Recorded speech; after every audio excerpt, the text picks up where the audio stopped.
चलिए, उत्तराखंड में भी केदारनाथ सीट पर उपचुनाव है और सभी राजनीतिक दल पूरे जोर शोर से जुटे हुए हैं प्रचार प्रसार करने में। मुख्य रूप से यहां पर बीजेपी और कांग्रेस के बीच जो है चुनाव है, मुख्य मुकाबला इन्हीं दोनों पार्टियों के बीच में है और जीत के लिए दोनों ही राजनीतिक दल पूरा दम लगा रहे हैं। जैसा कि हम जानते हैं कि 20 नवंबर को केदारनाथ में वोटिंग होगी और 23 नवंबर को इसके नतीजे आएंगे, मतगणना होगी। जाहिर तौर पर तमाम राजनीतिक दल पूरा जोर लगा रहे हैं। क्या है वहां पे इस वक्त राजनीतिक हालात, समझने की कोशिश करेंगे। सोनू है हमारे साथ। सोनू, केदारनाथ उपचुनाव को लेकर हम जैसा कि देख रहे हैं कि दोनों ही राजनीतिक दल बड़े स्तर पर प्रचार प्रसार करने में जुटे हुए हैं। तमाम तरह के दावे और आरोपों का सिलसिला भी देखने को मिल रहा है। बिल्कुल अभिषेक, आप ठीक कह रहे हैं, क्योंकि जो केदारनाथ विधानसभा का क्षेत्र है ये विश्व प्रसिद्ध है और इसी विधानसभा क्षेत्र में बाबा केदारनाथ का धाम भी है।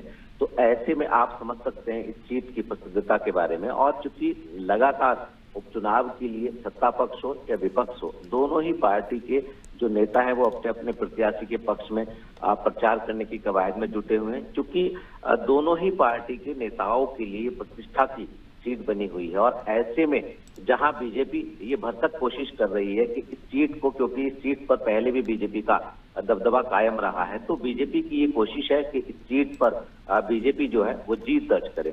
जबकि राज्य की अगर हम बात करें तो सत्ताधारी पार्टी बीजेपी है और विपक्षी पार्टी की अगर बात करें तो कांग्रेस के नेता, क्योंकि हाल ही में अभिषेक जब लोकसभा के बाद उत्तराखंड में 2 विधानसभाओं पर उपचुनाव हुए थे, तो उस दौरान जो कांग्रेस को जीत मिली थी उससे कांग्रेसी जो है खासे उत्साहित है। और कांग्रेस भी ये कोशिश कर रही है कि एक बार फिर से उपचुनाव में कांग्रेस जो है 2 सीटें पहले जीत चुकी है और तीसरी सीट पर भी जीत दर्ज करे, क्योंकि एक ही सीट पर सबका फोकस हो रहा है और एक ही सीट पर उपचुनाव होने हैं और 20 तारीख को इसका मतदान होना है, लिहाजा समय बहुत कम बचा। और ऐसे में लगातार ये प्रयास किए जा रहे हैं दोनों ही राजनीतिक पार्टियों के अपने अपने प्रत्याशियों के पक्ष में कि वो जीत हो तो सिर्फ और सिर्फ उनके प्रत्याशी की।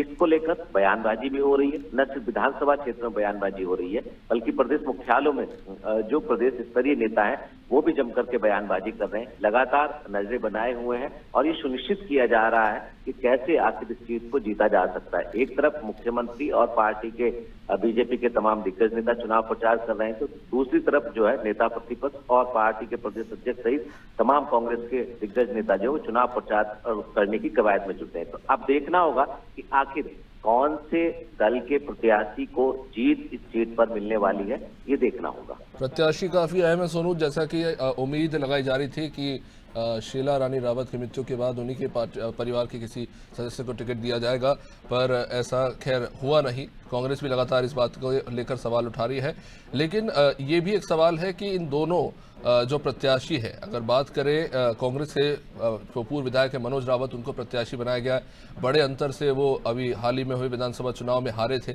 और फिर से एक बार कांग्रेस ने उन्हें मौका दिया है। तो क्या लगता है किसकी दावेदारी ज्यादा मजबूत लग रही है, आशा नौटियाल या मनोज रावत?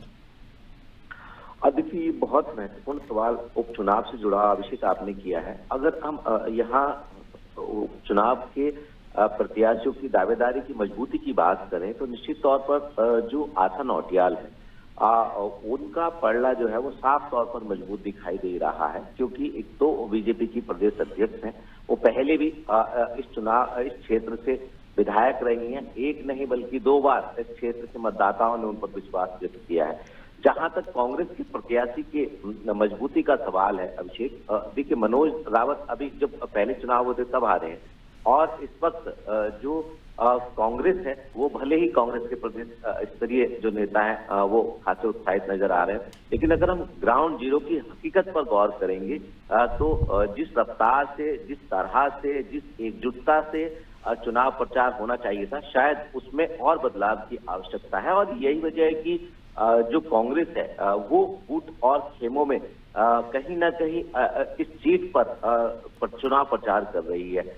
ऐसे में अब ये देखना होगा कि ये जो कांग्रेस की गुटबाजी है, खेमेबाजी है, आपसी द्वंद्व जो है, क्या इस चुनाव के परिणाम के तौर पर कांग्रेस को इसका खामियाजा भुगतना पड़ेगा या फिर जो कांग्रेस के प्रदेश स्तरीय नेता जो है प्रदेश मुख्यालयों में बैठ करके एकजुटता का संदेश देने की कोशिश कर रहे हैं अपने बयानबाजी में, क्या इनके बयान जो है वो कहीं मील का पत्थर साबित हो सकते हैं, ये देखना होगा। निश्चित रूप से सोनू, इस वक्त इस बीच काफी ज्यादा आरोप प्रत्यारोप का दौर भी चल रहा है। अभी हाल ही में कांग्रेस के प्रदेश अध्यक्ष करण महारा ने ये शिकायत की है कि जो नियम है उनका पालन नहीं किया जा रहा है। बाहरी राज्यों से गाड़ियां आ रही हैं, भाजपा के झंडे और पोस्टर लगे हुए गाड़ियों की जो है चेकिंग नहीं की जा रही है, और जो पूरी सरकारी मशीनरी है वो बीजेपी के लिए काम करे, इस तरह के गंभीर आरोप लगाए हैं उन्होंने।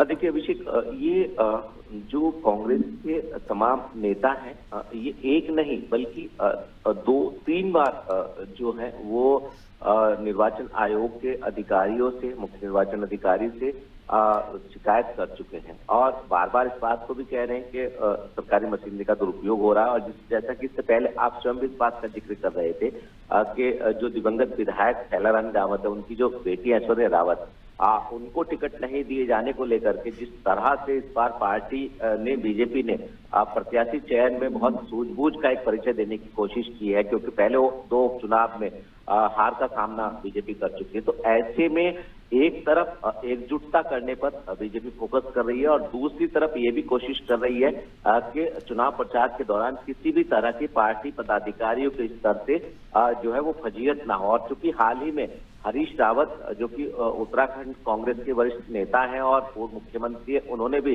ये बात कही थी कि पार्टी स्तर पर जो है सत्ताधारी पार्टी के 2 खेमे काम कर रहे हैं, एक जिताने के लिए और एक हराने के लिए। तो ये भी काफी गंभीर बयान था। तो ऐसे में जहां एक तरफ बयानबाजी की सियासत आगे बढ़ रही है और दूसरी तरफ जहां विपक्षी नेता जो हैं वो लगातार शिकायत भी दर्ज करा रहे हैं और आरोप भी लगा रहे हैं, तो ऐसे में ये देखना होगा कि इनके आरोपों की सच्चाई आखिर क्या है। चुनावी परिणाम के तौर पर ये सबके सामने आएंगे। निश्चित रूप से सोनू, आप बने रहिए हमारे साथ। तो केदारनाथ विधानसभा सीट, जिसको लेकर जबरदस्त तनातनी देखने को मिल रही है। आपको बता दें, सीट पर अब तक 5 बार चुनाव हुए, जिनमें से 3 बार भाजपा को सफलता मिली है, तो 2 बार कांग्रेस को सफलता मिली है।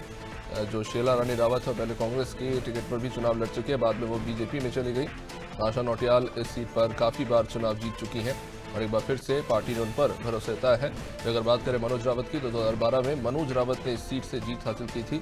हालांकि इसके बाद फिर से बीजेपी की इस सीट पर जीत हुई और मनोज रावत चुनाव हार गए। इस बार फिर से उपचुनाव में पार्टी ने उन पर भरोसा जताया है। देखना होगा बीजेपी और कांग्रेस के बीच केदारनाथ के उपचुनाव में किसे सफलता मिलती है।